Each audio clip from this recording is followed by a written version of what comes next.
السلام علیکم ورحمۃ اللہ وبرکاتہ۔ مجلس اتحاد المسلمین کی جانب سے مرحوم قائد سالار ملت نے اپنی زندگی میں ایجوکیشن کٹ کے تقسیم کا آغاز کیا تھا اور الحمدللہ 2005 سے کامیابی سے یہ ایجوکیشن کٹ اور آل ان ون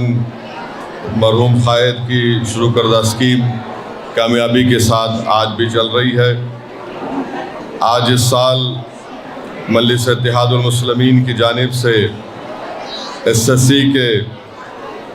1544 طلباء اور طالبات میں آل ان ون گائیڈ دیا جا رہا ہے، اور جس میں معافی چاہتا ہوں جس میں اس سال دسمبر میں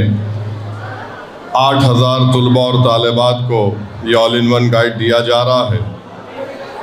اور انشاءاللہ تعالی حیدرآباد کے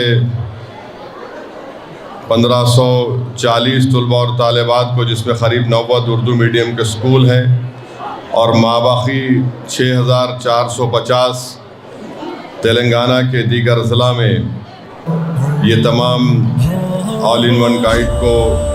وہاں کر اسکول میں تقسیم کیا جائے گا۔ آپ تمام لوگ جانتے ہیں کہ مجلس اتحاد المسلمین اپنے ہر پارٹی کے پروگرام میں تعلیم پر زیادہ توجہ دیتی ہے، اور تاکہ ہم تعلیم کے ذریعے بھارت کی سیاست میں، بھارت کی سماجی زندگی میں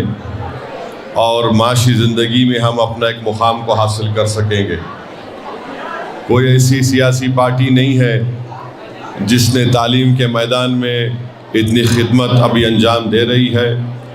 وہ صرف مجلس اتحاد المسلمین کر رہی ہے۔ میں آپ کو یہاں پر ایک بات بتانا ضروری سمجھتا ہوں کہ آج 6 دسمبر ہے، اور آپ اور ہم جانتے ہیں کہ 6 دسمبر 1992 کو کیا ہوا تھا۔ سپریم کورٹ کو وعدہ کر کے کہ وہاں پر بابری مسجد کو ہاتھ نہیں لگایا جائے گا، تمام سنگھ پریوار کے لوگ جمع ہوئے، لال کرشن اڈوانی، مرلی منوہر جوشی، اوما بھارتی، جتنے لوگ تھے ان تمام لوگ سپریم کورٹ کو وعدہ کیے تھے کہ مسجد کو ہاتھ نہیں لگایا جائے گا، اور اس کے بعد ہم دیکھتے ہیں کہ بابری مسجد کو وہاں پر شہید کر دیا گیا، باوجود اس کے کہ سپریم کورٹ کو انہوں نے لکھ کر دیا تھا، اور بابری مسجد کو دنیا کی آنکھوں کے سامنے پولیس کی موجودگی میں مسجد کو شہید کر دیا گیا۔ جس جگہ پر مسلمانوں نے نمازیں ادا کی، اور خود سپریم کورٹ نے بابری مسجد کے فیصلے میں کہا کہ 22 اور 23 دسمبر 1949 کو بغیر کوئی قانونی چارہ گوئی کے مسجد میں گھس کر وہاں پر مسجد کی بے حرمتی کی گئی، وہاں پر مورتیاں رکھی گئیں، اور پھر سپریم کورٹ نے اپنے ہی فیصلے میں صفحے نمبر 913 اور 914 میں لکھا کہ مسجد کی شہادت، جس کو انگریزی میں کہا کہ ایگریگریس، انہوں نے لفظ کا استعمال کیا اور کہا کہ یہ violation of rule of law تھا۔ آج جب ہم یہ دیکھتے ہیں کہ کرمنل کورٹ کا فیصلہ آتا ہے، بابری مسجد کے شہادت کے جتنے ملزمین جن پر الزام لگایا گیا تھا، کورٹ نے کہہ دیا کہ وہ تمام کو بری کر دیا۔ سوال یہ پیدا ہوتا کہ پھر 6 دسمبر 1992 کو پھر کس نے مسجد کو شہید کیا تھا؟ اور یہ مودی کی حکومت، بی جے پی کی حکومت نے اس ٹرائل کورٹ کے فیصلے کے خلاف اپیل نہیں کی۔ عجیب ماحول ہے، انصاف کی بات کرتے ہیں، اور ایک موب وہاں بلکہ ہزاروں کی تعداد میں لوگ جمع ہو کر مسجد کو شہید کر دیے، اور کورٹ یہ فیصلہ دیتا ہے کہ ہم کسی کو بھی مجرم نہیں قرار دے سکتے۔ میرے عزیز دوستوں اور بزرگوں، پھر ہم دیکھتے ہیں کہ حالیہ دنوں میں وزیر اعظم ملک کے کہا کہ 500 سال کے زخم اب ہمارے بھرے جا رہے ہیں۔ سوال یہ پیدا ہوتا کہ سپریم کورٹ نے اپنے فیصلے میں کہا کہ نہ کوئی مندر کو توڑ کر وہاں پر مسجد بنائی گئی، تو پھر کس بنیاد پر وزیر اعظم اس طرح کی بات کرتے ہیں؟ آخر وہ کون سے زخم کی بات کر رہے ہیں؟ زخم تو وہ ہے کہ 6 دسمبر 92 کو مسجد کو شہید نہیں کیا گیا، بلکہ بھارت کے سنویدھان کو کمزور کیا گیا، آئین کو، رول آف لا کو کمزور کیا گیا، اس کو زخم دیا گیا، اور آج وزیر اعظم اس طرح کی بات کرتے ہیں۔ میرے عزیز دوستوں اور بزرگوں، تکلیف اس بات سے بھی ہوتی ہے کہ سپریم کورٹ کے ایک جج جو اس بینچ پر بیٹھ کر ججمنٹ لکھے، ریٹائرمنٹ کے بعد انٹرویو میں کہتے ہیں کہ جو مندر کو توڑ کر مسجد بنائی گئی وہ خود غلط تھا۔ ارے آپ جب جج تھے، آپ نے فیصلہ لکھا، جب آپ کو خیال نہیں آیا، آپ نے اپنے فیصلے میں لکھا کہ مندر کو توڑ کر مسجد نہیں بنائی گئی تھی، اور مسجد اور مندر کے درمیان میں جو کتنا ایک زیادہ لمبا عرصہ تھا، مگر ریٹائرمنٹ کے بعد جج صاحب جج نہیں رہے تو ان کی زبان آزاد ہو گئی۔ مگر جب آپ کے ہاتھ میں قلم تھا تو آپ نے کیا لکھا؟ آپ نے لکھا کہ مندر کو توڑ کر مسجد نہیں بنائی گئی تھی۔ میرے عزیز دوستوں اور بزرگوں، آج آپ دیکھتے ہیں کہ اس طرح کے ججمنٹ جب آئے تھے، جب یہ ججمنٹ آیا، میں نے اسی وقت کہا تھا کہ یہ آستھا کی بنیاد پر فیصلہ دیا گیا ہے۔ میں آج بھی یہ سوال اٹھا رہا ہوں، اگر 6 دسمبر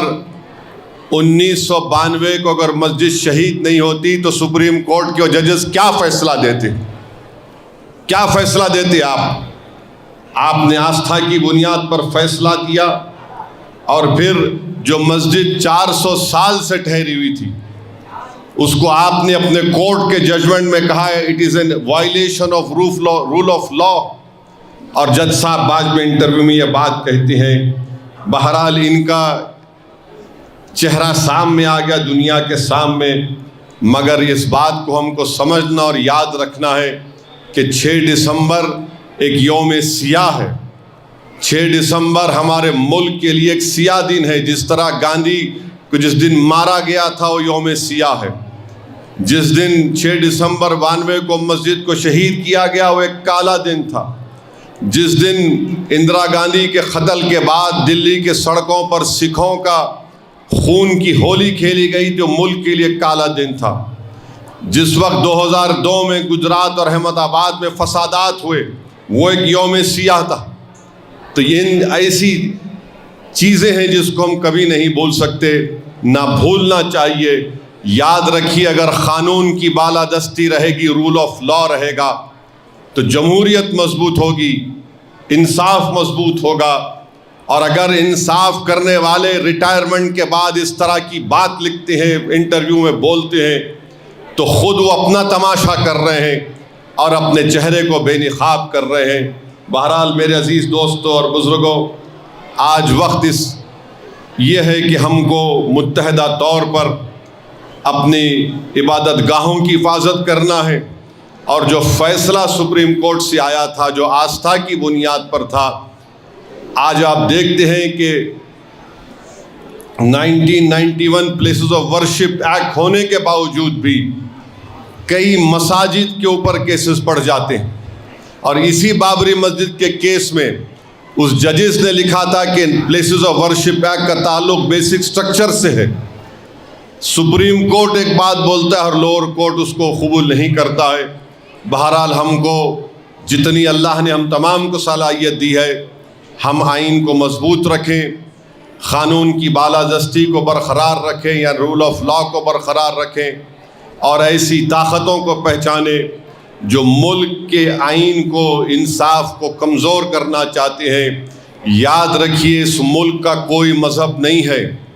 یہ ملک تمام مذہب کے ماننے والوں کا ہے۔ اگر کوئی یہ کہے گا کہ یہ ملک ایک مذہب کا ہے تو پھر یاد رکھیے ہم ان عظیم آزادی کے مجاہدین کی قربانی کو رائگاں جانے دیں گے، کیونکہ اس وقت ہندو مسلمانوں نے مل کر، سکھوں نے، عیسائیوں نے مل کر انگریزوں سے اس ملک کو آزاد کروایا تھا، اور ہمارے بزرگوں نے یہ خواب دیکھا تھا، اور اسی لیے اس طرح کا آئین بنایا، کانسٹیٹیوشن بنایا 1950 میں، جو ہم نے آئین اپنے آپ کو دیا۔ وہ یہ کہتا ہے کہ انڈیا جو اس کا پریامبل ہے، اس کا جو کہتا، اس میں یہ بات لکھی گئی کہ لبرٹی، ایکوالٹی، جسٹس، فٹرنٹی، یہ چار چیزیں جب آپ بات کرتے ہیں تو کسی ایک مذہب کی تائید میں بات نہیں ہوتی۔